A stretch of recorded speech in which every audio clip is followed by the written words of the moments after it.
one of my students. Yes, pat yourself on the back because you just earned extra credit. My students, raise your hands again. Okay, I see there are no cell phones in your hands. Okay, unless you need to take notes, probably respectful to put them away. And turn off your audio. Okay, so audio off.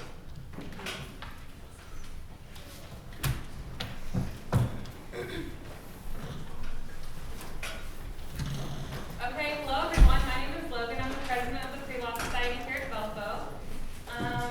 Thank you guys all for coming. I'm excited to hear some good presentations today and just to learn more about voter registration. Everyone, if you're of age, everyone should be, get registered.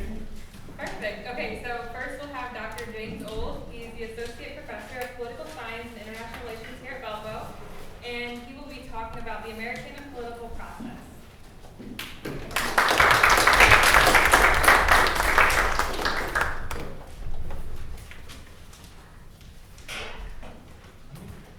Great. Okay. Oh, great. Good turnout. Thanks for coming, everybody.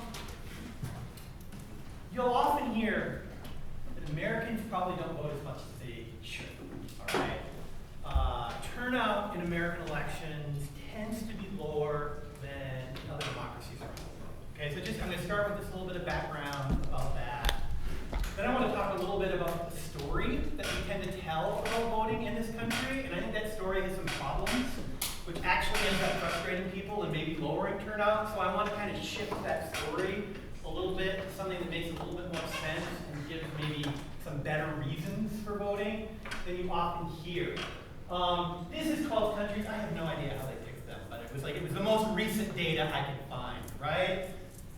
12 democracies. The United States is in about, 9th place in terms of turnout in recent elections. And I used a version of this which was like all the OECD countries, and it would have like gone down to the floor in tiny print, and it was like 10 years old. But I mean, the USA would have been beneath the screen.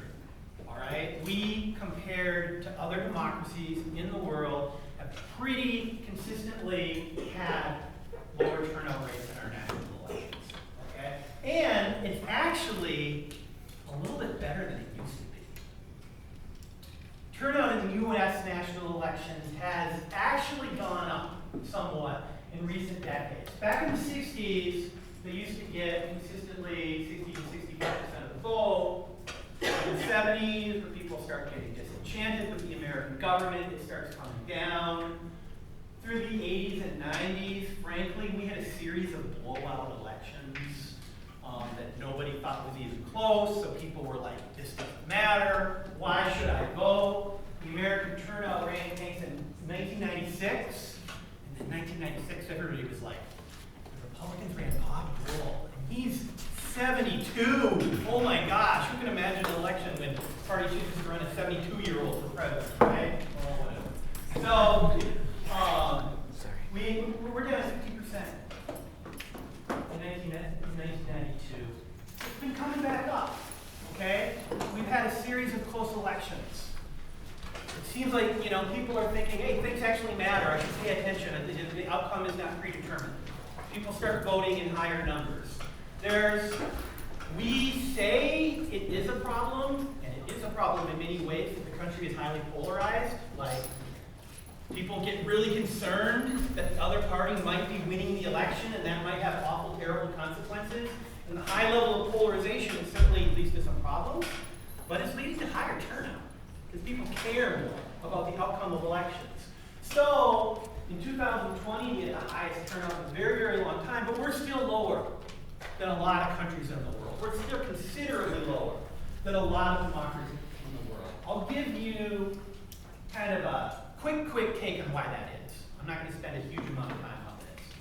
But we have a voter registration system in this country which makes it harder to vote, which makes it more time consuming for you to get yourself eligible to vote, and frankly is sometimes used intentionally to suppress turnout. All right? A lot of countries in the world that have elections, it's the government's job to get you your voting credentials. You don't really have to necessarily do anything. The government figures out who the eligible voters are and gets credentials to you. In the United States, the onus of that is on you as the voter, right? You've got to figure out where the voting registration office is. Go there, spend time, wait in line, hope you have the right documents. If you don't have the right documents, you have to come again later and do it again. It takes time. People don't even know how to do it sometimes. Now, we've made it somewhat easier in recent years. We've improved that system to some extent in recent years. But once you get Americans registered to vote, they vote at about the same percentage of other people in other countries. The voting registration system is a major impediment to voting in the United States. We have to vote for a lot of offices, right? In the United States, we have this thing called separation of powers, division of powers, 3 branches: legislative, executive, judicial. We also have this thing called federalism. So we have federal elections. We have to know the candidates for. We have state elections. We have to know the candidates for. We have county elections. We have to know the candidates for. We have municipal, city elections. We have to know the candidates for. This is normal to us. This is kind of weird for a lot of people, right? When you have a country that doesn't have a federal system, it doesn't have all these layers of government, and when you have a more parliamentary political system, like there are democracies in the world where basically your job is to vote for your party. You're done. That's a lot easier than like going down this ballot and seeing 15 or 20 or 25 offices on the ballot. So that takes time. You have to study. You don't want to cast a misinformed vote, right? So the information costs to an American voter are very high. It takes time to educate yourself. It takes money to pay for your internet subscription, to pay for your phone, whatever it is you get your news through, right? So that's a cost of money. I have a PhD in American politics, and I go to vote. I'm like, what am I voting on? You want me to decide? You want my opinion on who the drain commissioner for Porter County should be? How do I have an opinion on this, right? That's a challenge for a lot of Americans. The time spent actually voting, we vote in the middle of the week. We vote on a school day. We vote on a work day. Okay? Voting is not voting day, election day is not a national holiday where people get time off, like it is in a lot of countries. All right? So you might have to take time off work to get there. You might be caught in a long line at your polling places. Because of that federal system I mentioned, voting elections is normally handled by a local city government, township government in the United States. Some of them have a lot of fun there. Some of them don't. Some of them have brand new voting machines that are in really good shape. Some of them have lots of poll workers, right? Some of them have a lot of things and resources that can make election day go really well for them. Some of them don't have those things. So in certain jurisdictions, you go, and it might be normal to have an hour line to actually vote. So it's costly, it's time consuming. All of this makes it harder for Americans to vote. Okay, there's a story we tell about voting. And as a political scientist, we study these things a lot, and political scientists, those who study American politics and American political behavior, they have a hard time confirming this story. It doesn't pan out. There's a story about voting. It's that voters have policy preferences. I want a certain type of policy related to abortion, to taxes, to the environment. Okay? Voters care about these things and have policy preferences. Voters then align themselves with a political party that most closely represents their policy preferences. We have an election. Election is like a debate between different policy ideas. We have a national argument about these things. One party wins the debate, gets more votes, and that party gets to implement its policies. That's kind of the story we tell, right? Standard story is mostly not true, at least according to political scientists. It doesn't really work that way very well. Political scientists, when study voting, they take different approaches to how you study voting, but a lot of the time they'll take sort of a rational economic model. Costs and benefits. What determines individual behavior? It's a cost and benefit analysis. And when you start doing a cost and benefit analysis of voting in the United States, it's really, really difficult to make an argument that it's like a rationally beneficial activity, that you're likely to get anything out of it, right? So the standard economic model that is often used in political science studies, study voting have a really, really hard time explaining why people actually turn out and vote. It ends up often saying things like, to put it overly simply, people vote because it makes them feel good. And that's the benefit they receive from it, right? That's not it's not an accurate story about the role of voting, okay? The standard story fails. Voters have policy preferences, most of them don't. Most people don't know about the major issues that are going on in the country. And even those who do have policy preferences, they're often not very well informed. We know this from asking people survey questions about the major important issues of the day, and most people don't have informed answers to these questions. Voters align with political parties that support the policies they support. Actually, most of our studies show that voters get their preferences from the political parties that they've aligned with. Right? They become a Republican for some reason, and they hear Republicans saying certain things, and they adopt Republican policies. Elections are a form of debate between different sets of policies. Sometimes that may be true at times. Okay? A lot of the time, elections are about group mobilization, getting out the group that supports you and getting them to the polls. Okay? And this idea that the winning party implements policies reflecting its preferences, well, we know that's not how American politics works. We have separation of powers. That's the whole point. Parties aren't supposed to be able to do exactly what they want until they debate and they compromise, right? And they go through that whole process. So I would say that this standard story of American politics, we teach it, it's kind of a civics education thing that we do, we tell this story a lot, then people encounter the actual reality of our political system and they get really frustrated and annoyed. And they say, why am I doing this? This is pointless. This is a waste of my time. I've heard this semester in my introduction to U.S. government class.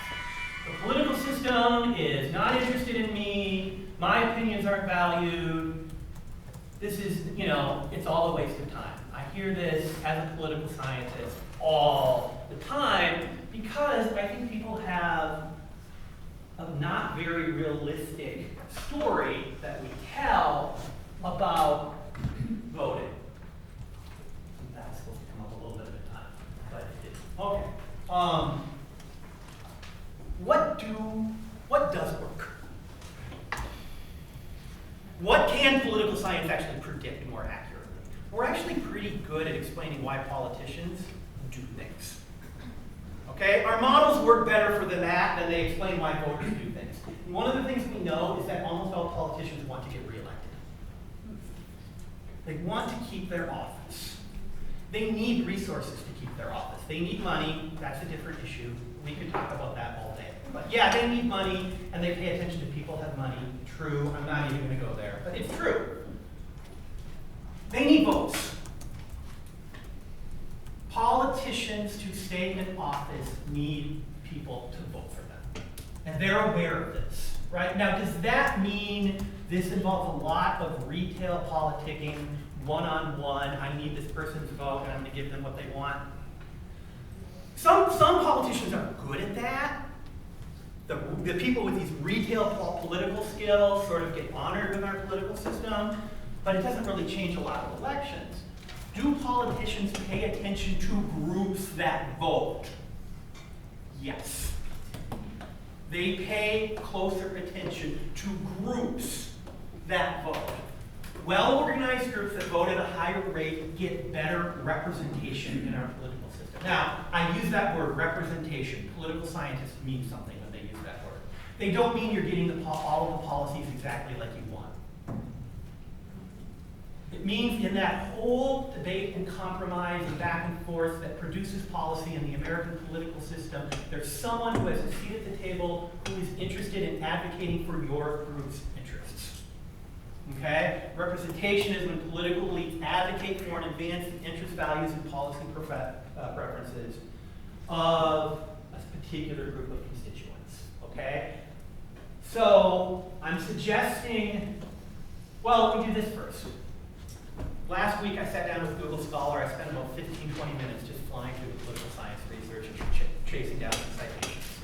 There's lots of political science literature showing that groups that are organized and vote get paid more attention to by politicians.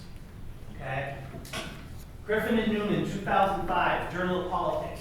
U.S. Senators' voting records are a better match to the ideological preferences of voters in their state than of non-voters. This is a big study. Everybody says this. U.S. states where poor people vote more tend to have more generous social welfare programs.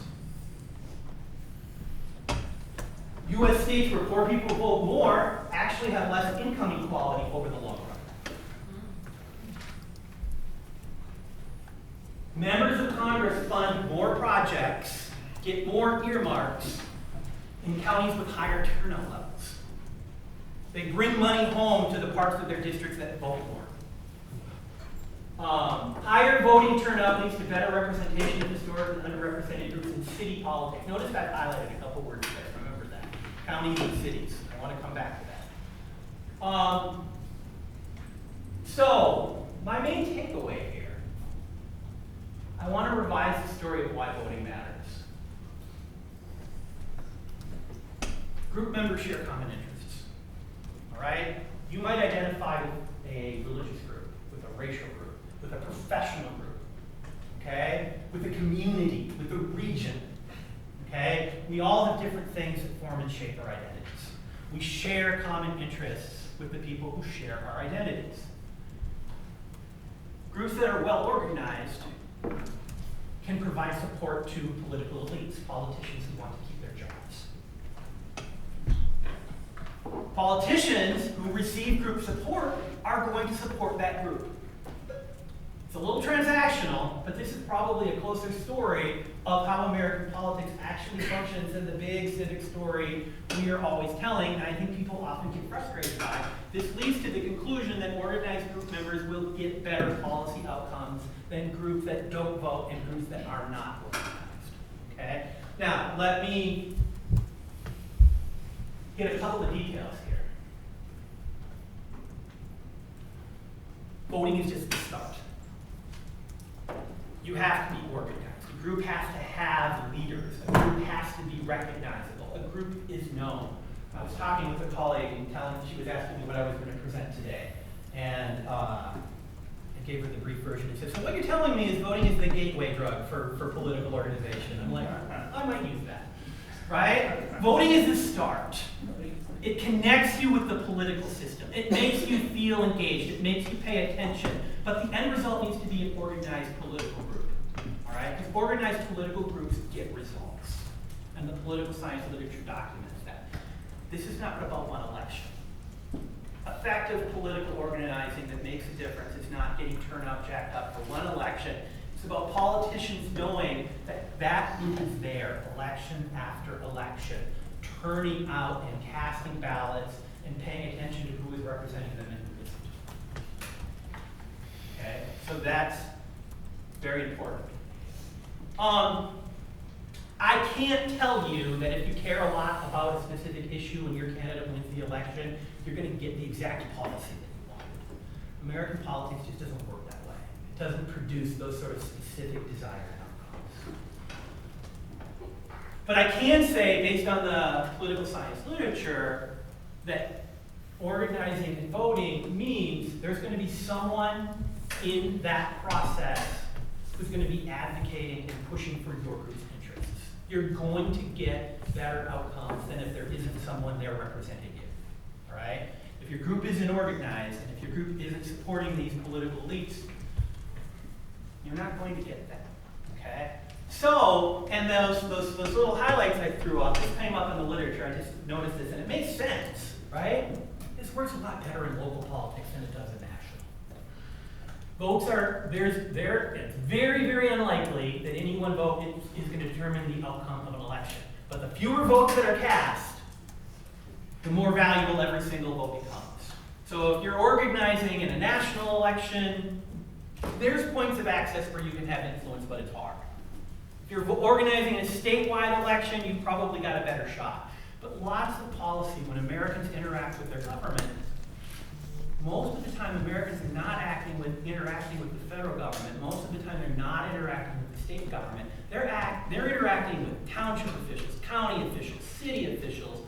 Those are smaller turnout elections, and organized groups can have a much bigger impact by focusing there than they can in national politics. Not that national politics doesn't matter, okay? but the results are much more likely to matter in little groups. So that's my basic point. That's all I really want to say. I've got a different story of why voting matters, and I think it's more realistic. I think it gives a better reason for people to organize and work together and turn up vote within particular interest groups than the sort of classic story, which is a great myth, but really has very little to do with how American politics actually works. So thank you.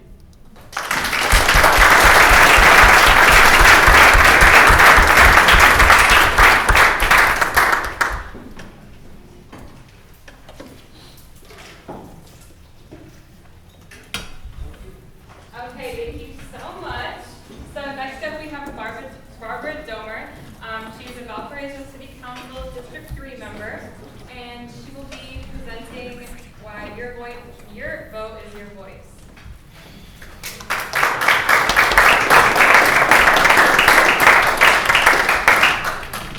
Hi, everyone. I guess I have to follow the college professor, so I've not done much lecturing, but anyway, I have spoken at maybe different voter events, and so let's go. I'm going to be closer to this area here because I've got my notes, but anyway, thank you for inviting me, and we're just going to be talking about your vote being your voice. I'm a member of the League of Women Voters, and as I was introduced, I'm also a city council person in District 3 in the city of Valparaiso. The League of Women Voters is a nonpartisan group, a nonpartisan grassroots organization, and it was founded in 1920. So I'm just going to toss this out to the crowd. What the significance was the year 1920 in relation to why an organization like the League of Women Voters may have been, organized. Anybody? Yeah, go ahead. 19th Amendment. Correct. The 19th Amendment to the Constitution, which gave women the right to vote. And so the League was founded to educate the newly enfranchised voters and empower them to vote, and we've been doing it ever since. So we're a nonpartisan organization, and nonpartisan means that you're not affiliated with any particular political party. So talking about the 19th Amendment, I just want to do, this is going to be a little bit of a history lesson. That 19th Amendment gave women the right to vote. But what's interesting about it is that the movement began in 1848. So that was the convention at Seneca Falls, and women began to feel like, hey, we need a voice in this government as well.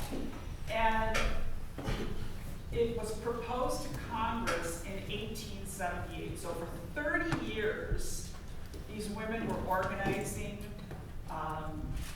hunger strikes, trying to get women and get the government interested in giving women the right to vote. And it was proposed to Congress in 1878, so 30 years later is the first time it gets into the government. And what would that be? 42 years later is when it actually became the 19th Amendment and was ratified. And I just want to share a little story of what I heard, and I verified on the internet in case anybody wants to know. But when it was ratified, the movement, so it required 3/4 of the states to ratify in order for it to be added to the Constitution. And Tennessee, of all states, was the state that was at the tipping point. And there was a young legislator who was, I'm told, 24 years old, and he was kind of voting no, he's leaning no. And he gets a letter from his mother who urges him to reconsider his vote because he is at the precipice of a major decision. And so he voted yes because he listened to his mother. And therefore, we have the 19th Amendment that was ratified on August 18th of 1920. So a lesson to listen to your mother, right?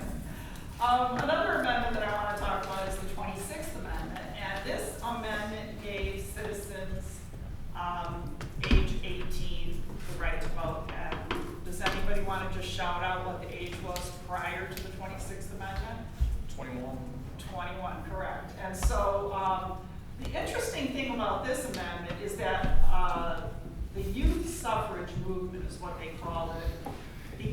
in 1943. So after, during World War II, the military draft age was reduced, lowered from 21 to 18. And so then there became a movement that's like, hey, you know, if you're going to war, then why can't we vote? Well, it kind of languished because World War II ended in 1945, and so then it's like, well, there's not a big, you know, it's not a big deal anymore. So it kind of just sat, and there was nothing that happened with it. But what happened in 1971 that caused this movement to really take full force and the youth to mobilize again and try to get the 18-year-olds the right to vote? Anybody have a guess on what was happening in this country in 1971? Vietnam, correct. So young men were getting drafted and going to fight and die for their country, but they did not have a say as to who was running their government and making decisions for them. And so that was just, the movement just, you know, swelled from that point, and it became, I think, from March of 1971 to a ratification date of July 1st of 1971. So it was like the country was completely on board with this one. Didn't take 72 years like it did for women to get the right to vote. So that's the 26th Amendment. And just so you know that is the last group of what we call enfranchised voters. So it's like that's the last time that a group in this country was given the right to vote. So why register to vote, right? When you're not registered to vote, you're invisible to the candidates and campaigns relevant to your life. And so, you know, registering to vote and voting makes you a constituent with a voice. When I was campaigning for office, I used the voter registration rolls to identify whose homes I would canvass, to hear about the issues of importance to them. So, as the professor was talking about, candidates who want your vote will pay attention to your position on issues. And I just want to share a quick story about something that happened to me a few years ago. I was purchasing a car, and the car salesman and I were taking a test drive.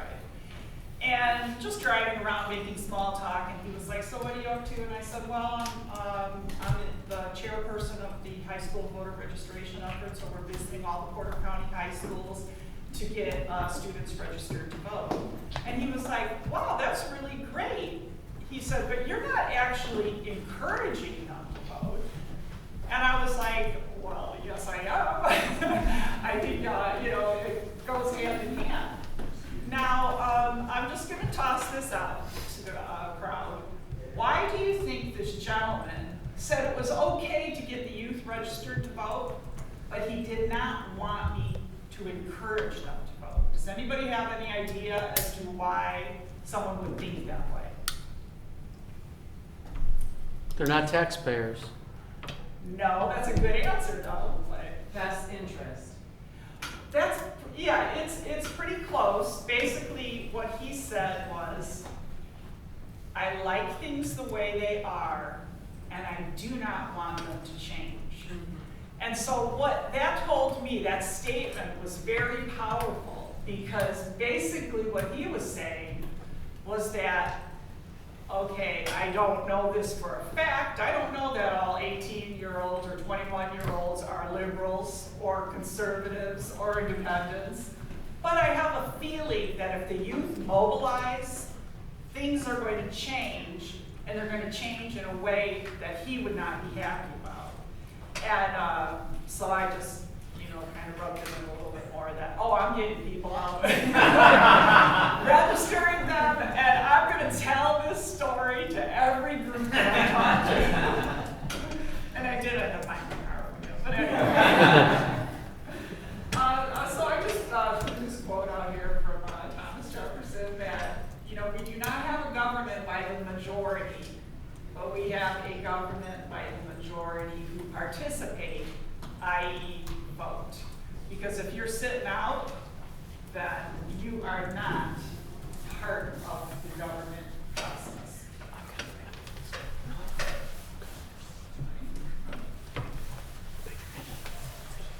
All right, so now we're going to switch gears to some statistics on youth voter registration, and I'm just going to focus on the 2022 data. This came from the census website, that 50% of the 18 to 24-year-olds registered to vote in 2022. Another source says that, you know, if you just dissect that even more to 18-year-olds, it's 30% to 18-year-olds. But we're going to stick with the 18 to 24-year-old age group for this little exercise. Okay, now we're going to flip over, so keep that in mind, 50%, and now we're going to talk about youth voter turnout. And I'm going to focus on the 2022 general because more people vote when the president's on the ballot. And that's just a reality because people are like, I want to have a say in who my president's going to be. But as the professor said, there's so much more at the local level, state level, that really affects your life. But anyway, 51% of the 18 to 24-year-old age group actually went out and voted.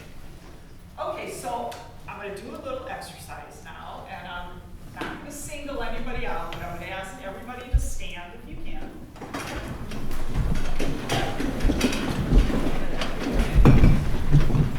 And I'm back on this slide where we say that in 2022, 50% of the 18 to 24-year-olds registered to vote. So we're going to take about half of the class. So on this left side here, you all sit down. So a yellow t-shirt, gold t-shirt. Yeah. All right. So the group that sat down, they didn't register to vote. So they are non-existent to the candidates because they have not even gone through the trouble of registering to vote. They're not going to vote. They might have interest. You might have positions on policies, but no one's going to be hearing your voice if you don't even register to vote. Now for this half of the room, you're all registered, but only 51% of you actually voted at home. So we'll just take the first 3 rows and ask you to sit down. Okay. So the rows that just sat down represent those people who were registered but didn't vote. So now who we have left standing represents those 18 to 24-year-olds who registered and who voted. So what you want to ask yourself, if this segment of the population still standing will vote according to the positions on issues that are important to you all that are sitting down, because they're the only ones that are going to have an impact on who is running the government. You can sit down now, thank you. But you know, you just kind of think about this. This is one classroom in one city in Indiana, and you multiply that throughout this entire country of 18 to 24-year-olds, and it's like, we can be better than we really should. Okay, so I'm just going to briefly talk about registering because I know there's been an effort on campus to voter registration drives. But you have to be a U.S. citizen. You have to be 18 before November 5th, 2024, have an Indiana driver's license, permit, state ID. You have to have lived in the same precinct for the last 30 days before the next election and not be in prison after being convicted of a felony. So like if you're sitting, none of you are in jail because you're all sitting here, but if someone's in jail awaiting trial and they haven't been convicted of a felony, they can vote. Yeah, so they can vote, and hopefully the sheriff's office is having, I'll be asking about that to see if there are people in summer people registered to vote. And then college students, I added this, may register at the address where they live while attending school, or the address where they live while not attending school. So the state of Indiana says, if you're here from another state or another county, you can register to vote in Porter County. You check all these boxes. But you can't be registered in both places. So register in Porter County, Indiana, go ahead and do it. If you decide that you want to register, you're already registered in your home state or home area, and that's where you want to go, you'll have to follow the guidelines of those states and those counties to determine, you know, maybe you're going to need an absentee ballot in the county that you're going to be voting in. So, but just so you know, and I'm sure you've been told, if you want to vote in Porter County and you check all these requirements, you will be able to do it, but not in both places. Okay, so this is just real brief to talk about the 2024 elections. You know, the federal offices, the president, vice president, all members of the House of Representatives, and 1/3 of the Senate. And this year, one senator is we're going to get a new senator, because our current senator is not running for re-election. He's running for governor. And so we have no incumbent, which is very exciting, because that means that somebody new that hasn't been in this position is going to be our Indiana senator. And at the state level, we have the governor, lieutenant governor, attorney general, state senate, state representative, Supreme Court judges, and appellate court judges.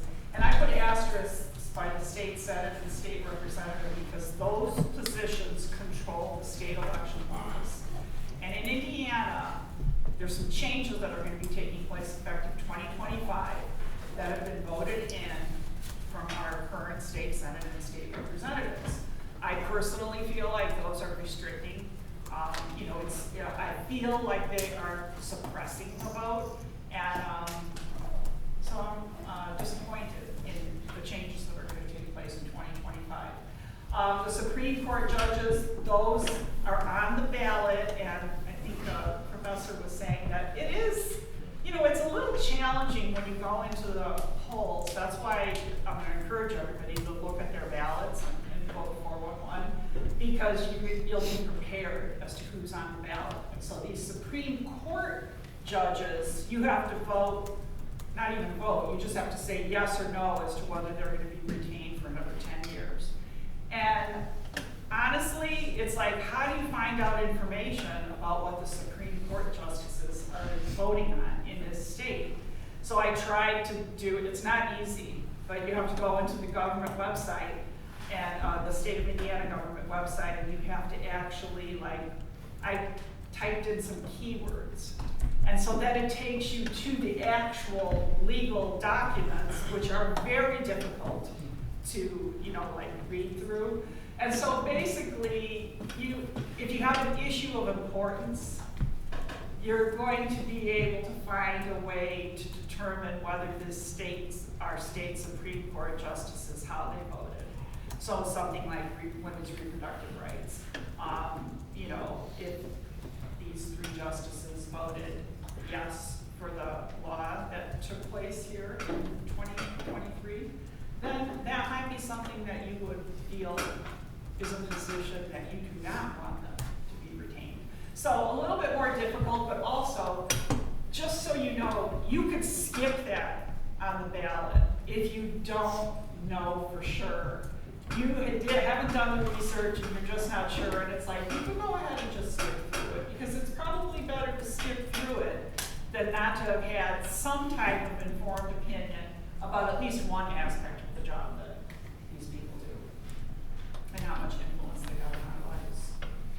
At the county level, the North and South District Commissioners, 3 council at large seats, treasurer and surveyor. And I just want to point out the council at large, you have to actively vote for those positions. So if you decide hey, I'm a Democrat, I'm going to go straight ticket, and then you just go straight ticket and think you're done, you will not be voting for those at large, because there's 6 people that are on the ballot, and you can cross, in the general election in Indiana, you can vote for Democrats, Republicans, Libertarians, whoever's on the ballot. In the primary, you have to ask for a party ballot. Okay. All right, so, oops, sorry. Okay, because I have to tell my story about the city council. I was elected, 2023 election, and I won my election by 4 votes. 4 votes is what has me in office right now. And I feel like, of course, it was nerve-wracking.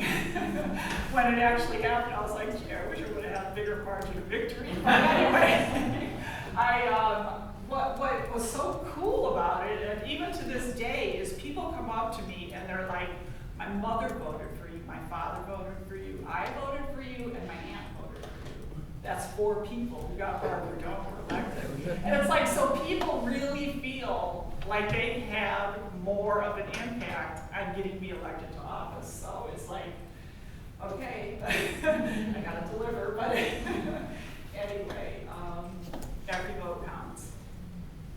So, I know I'm maybe going over a little bit, but this part, this is 10 ways to participate in political process. Increase your civic engagement and make an impact. And this is really, I want to just kind of go over these quickly.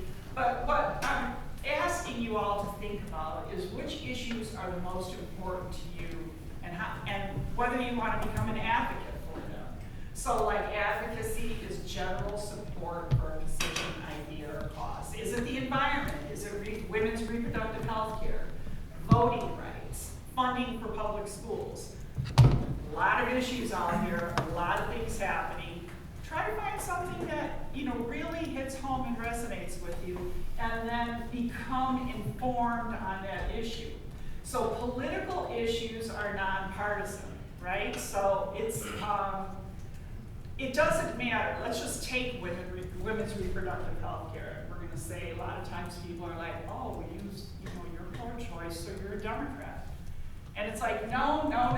I am pro-choice and I am a Democrat. But pro-choice or women's reproductive health care is not a Democrat position. It is a nonpartisan position. And I would like to say that what I would like to think is that all women and all men, but specifically women of any party, whether you're affiliated with the Republicans, the Democrats, the Libertarians, or whatever, that this issue is of utmost importance to you. And it doesn't matter what party that you affiliate with. Okay, so you want to just check out nonpartisan websites and candidate websites. So you find your issue, and then during the election, you're like, okay, I'm really, I'm looking concerned about voting rights. I'm going to see what the people on the ballot are concerned about. And I'm going to do my research. All candidates have a website with their positions, and our elected officials that are running for re-election actually have a voting record for you to look at and see if you align yourself with that. You can lobby your elected officials on a particular issue of importance to you. And lobbying is kind of like a step up from advocacy in that you want to try to influence a politician or public official on a particular issue. And that might take the form of phone calls, letter writing, texting, emailing, trying to get them to see your point of view. You can join an advocacy or a special interest group. And the League of Women Voters of Porter County, we're always looking for more members. And all genders are welcome. And membership is $20 a year. So, and I heard that some of the members sponsor some memberships. So if anybody is interested in joining, you can see me after the presentation. And then you can join a political organization. I mean, we have a Valparaiso Democratic Committee and Porter County Republicans. Now, and the candidates themselves, they're looking for people to help them to plant signs, to make phone calls, to text message, to canvass. So if you wanted to feel like you wanted to be part of the process, find a candidate or contact one of the local agents, the Democrat or Republican parties, and just say, I want to help for the last 30 days. What can I do? How can I help? You can participate in public opinion polls and data on civic health. I think we heard that Indiana is ranked 50th in the nation in voter turnout as of 2023, according to the Indiana Civic Health Index. And we must do better than that. I am appalled and astonished that we keep on getting lower and lower as far as voter turnout goes. We gotta do better.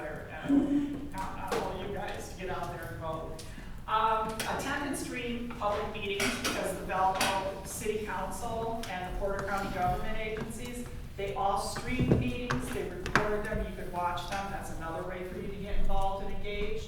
You can contact your public officials.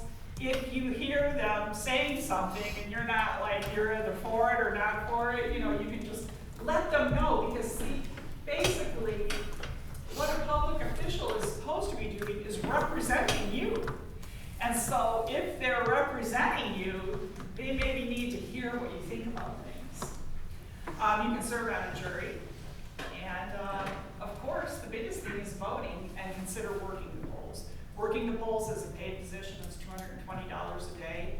You work from 5 a.m. to 7 p.m., but it is one day of work, and you get a couple $100. So, now real briefly, voter checklist of things to remember: register to vote or check your registration. You do not want to be stopped at the vote centers because your address has been changed. They're going to tell you that you can still vote. You got to do a provisional ballot, and then you got to get within 10 days. You got to come down here and prove where you live.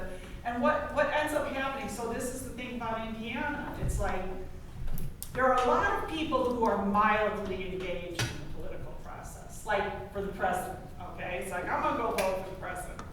And so I go to the vote center and I stand in line, and then I'm like, oh, my address is wrong. Yeah, I moved 2 years ago.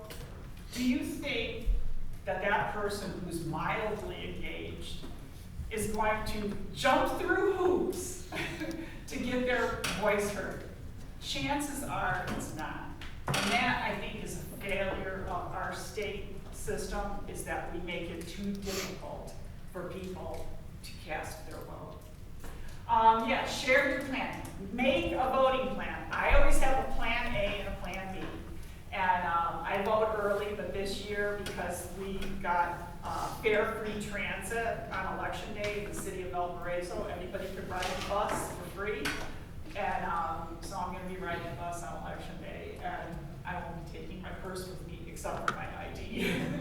And share your plan with your family and friends, and encourage others to make and share their plan. I have some cards on the Vote 411 website, which is the League of Women Voters website, that you have access to your ballot, your voting plan. It's just important to plan ahead. This is going to be an election that's going to have long lines on election day, so why not vote early? Research the candidates, bring photo ID to vote center, and vote. And we'll leave with Susan B. Anthony. Someone struggled for your right to vote for most of the people in this room, and so we need to use it. Now it's up to all of them.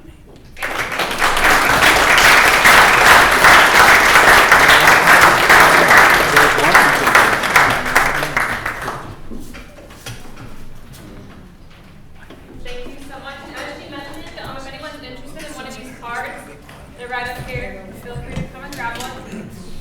Last but certainly not least, we have Robert Cotton. He is also a Valparaiso City Council District 2 member. And most importantly, he is a Valpo Health and Business graduate. Hello.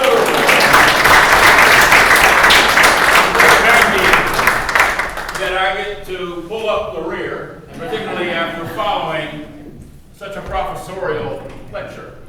And again, I wanted just to make a big shout out for my colleague, Barbara Domer, with regard to her shared commitment to one of the key components of what makes our society work functionally and for the greater good, and that is good governance. Good governance. You have to have this system work in the manner that it was structured to perform.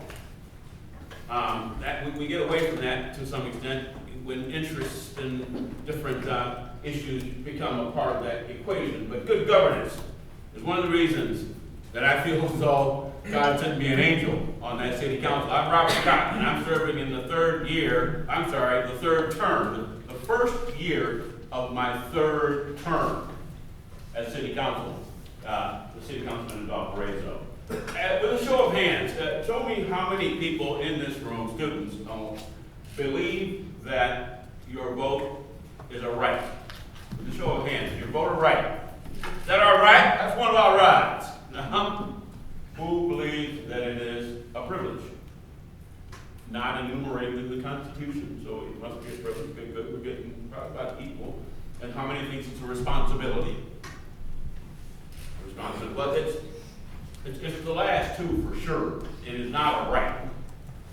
And sequentially over the years, different people, groups, as my colleague informed you, had to fight for that right.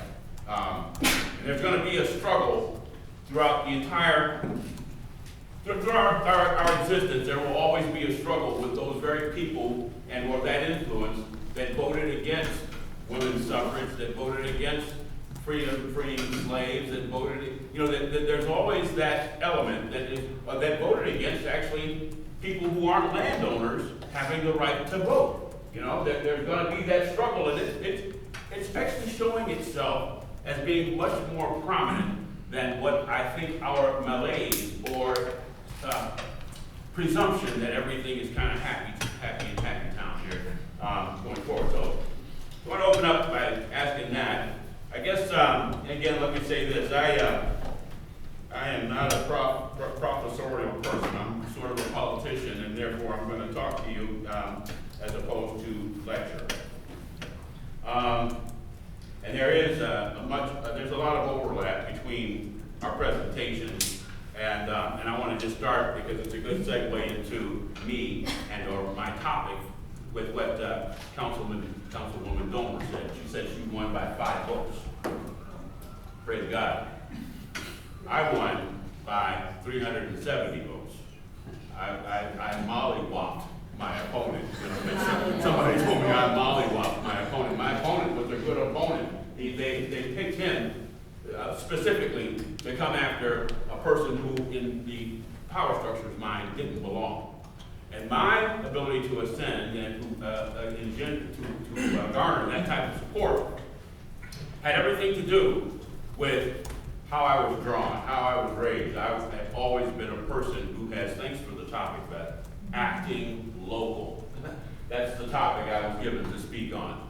Over the course of my life, I was raised by a mother who acted local. I think I make reference to that. I was, it's over the years, I got involved.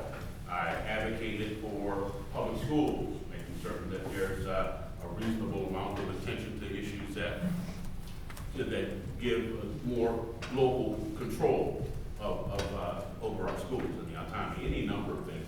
But nevertheless, being involved and engaged in the community over the course of 30, 40 years, you guys aren't that old, so you don't have the ability to do that. But start out wherever you live, wherever you choose to land, make certain that you make it your point, your business, to be actively engaged in the activities and things that are important to you in your community. So let me initially extend my warmest gratitude to the people who actually organized this event, because it's a prime example of acting local. I looked at that topic, I said, what do we talk about? Acting local. There's so many things that you can talk about, but what happened here is that there's a group of people who recognized that there was a significant issue, and they worked in collaboration with local governing bodies to bring about a solution and make voting more accessible to students here on campus, many of you who are away from home. How many are registered to vote? Booyah! All right, that's pretty good. Did you raise your hand? Good. All right. Okay. All right. That's a real problem for me when people opt out of the system because they aren't getting whatever they want. That's not how it works. As Professor Bolts alluded to. But this forum is a prime example of what it means to act locally, and it exemplifies the power of what can be achieved through the collective action at the local level. I'd also like to acknowledge, and I must do this, call her out, my childhood neighbor and lifelong friend, Professor Elizabeth Reiner Gendrich. Both of us came from families where our parents believed in local action as a means, I didn't memorize it, as a means to bring about transformative changes. And as I stand before you here today, I would certainly say that Valparaiso can reflect some of the fruit of their labor in my simply being here, and actually I'm the city council president. You know, there's a certain amount of resonance to me in that whole the power and the initiative that was taken by a very small group of people to integrate what was previously a sundown town. You know, where, you know, they don't let the sun go down on you if you're black, was what the circumstance was here in 1968, 69. But nevertheless, what research suggests, and I'm so happy to be a person on that legacy, is that children who come from families where the parents were doers, change makers, I was going to say activist, I don't like to say that, people don't like the word activist, but nevertheless, what happens is that people tend to grow up in families like that and end up following in the same pattern as their parents. Professor Gendrich, your contribution stands as a testament to this in values-based the Journal of Ethics. Value-based leadership. Right. So, I'm sorry. But anyway, and any number of other things, your tireless work to get you guys an opportunity to perhaps have a vote on campus, a vote center on campus, and thank you very much. I know that Walt, as well as I, would be very proud of what the things that you do and how you conduct yourselves. Thank you. A few words on this topic for today, and that's acting local. And so I'm going to just read what I have here. My wife says, you should just read it, Bobby. Don't start talking. Throughout history, many, if not most, of the progressive changes in any organized society have been sparked by the actions of individuals like you, and me, like that, like Dr. Pelley, Natalie. And our government is, as Dr. O's pointed out, a representative democracy. And in that we are representative of your interests. We have to know what's important to you, and we have to have you as an electorate be informed. You know, you can't be somewhat ignorant of fact, ignorant of circumstance. You become now a danger. I think if, you know, an ignorant and or an uninformed electorate is as bad as not voting. So you have a responsibility not only to vote, but you also have a responsibility to make certain that you are aware of what the circumstances are that you are voting for, not just because I like this guy's hair, or I like his TV show, or I like, you know, her name, whatever the case may be. But anyway, when we vote locally, we elect leaders, and this is the importance of my talk, is that act locally. Who understand and represents our point of view. This was recently demonstrated in Valparaiso, where residents exercised their vote to elect a new city council.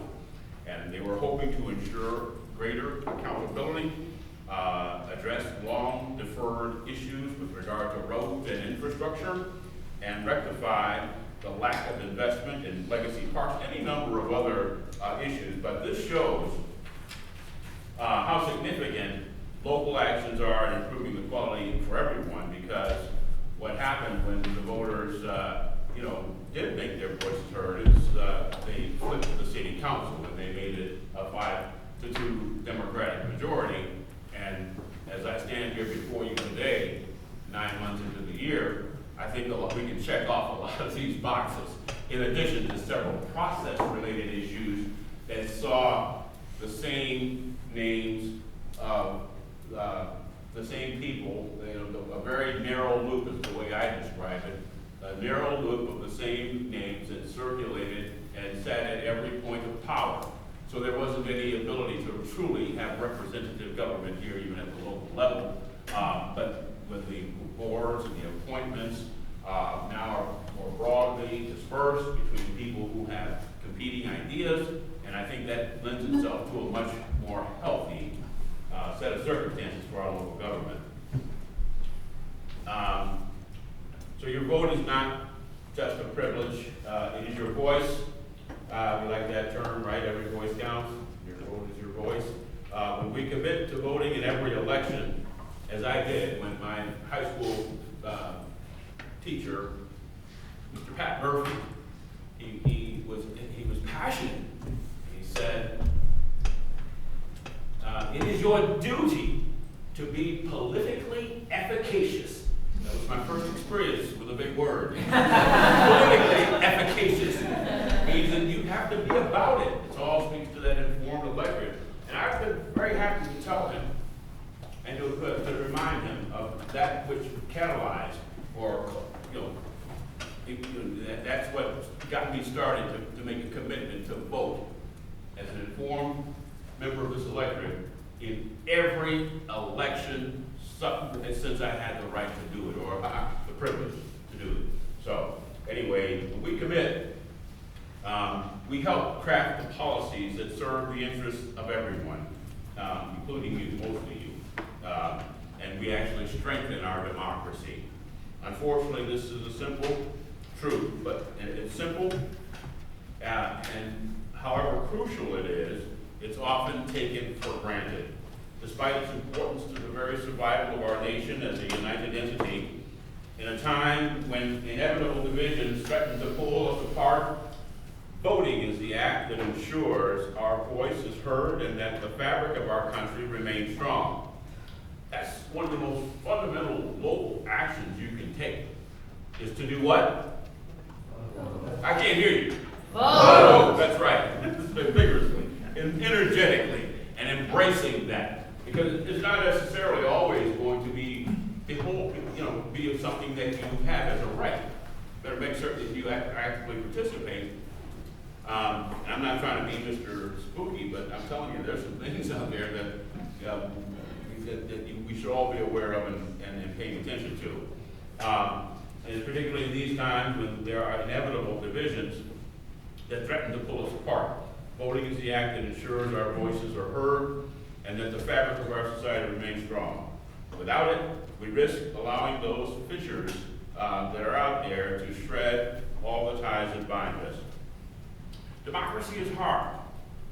We've had, over the course of history, many democracies that have lasted many more hundreds of years than ours.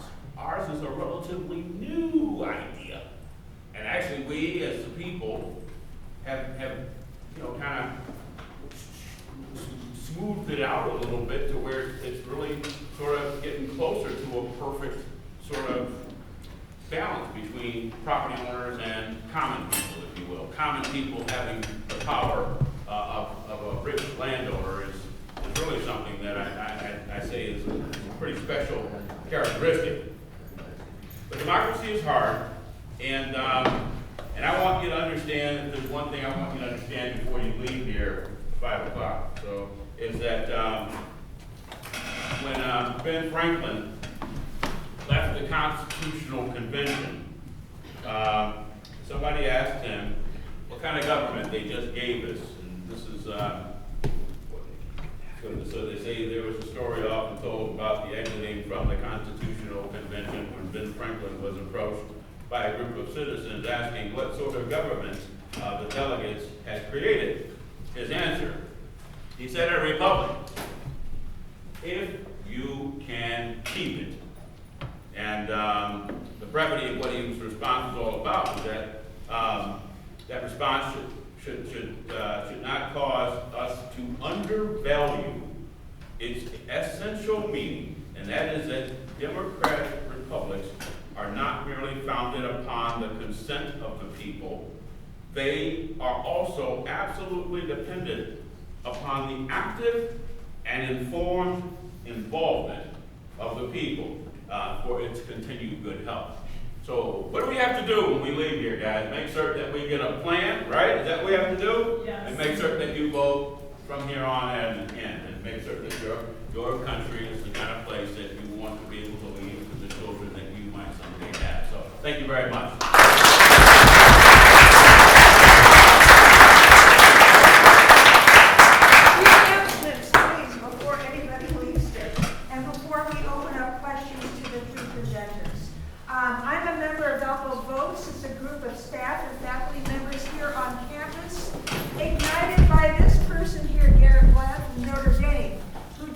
voters initiative on that campus. ISU has it. Purdue University is going through this right now. IUPUI, IU, Indiana Wesleyan, Ivy Tech. They're all doing this. 1 hour before the presentations began, I was over at the Administration Center presenting before the Porter County Board of Elections. We're trying to get VU as a voting center on Election Day.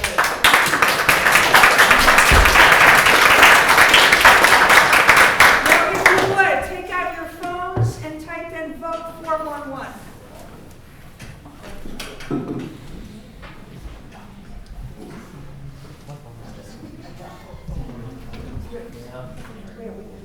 Okay, you there? You can check to make sure that you have your updated address. If you moved, you can make sure that you're registered to vote for this election. And if you're from a different state, you type in your address. And if you want to keep voting in your residential state, you can get an absentee ballot. All the forms are available on Vote 411. That's all you need to do. So you can do all of this online, okay? Encourage your family members and your friends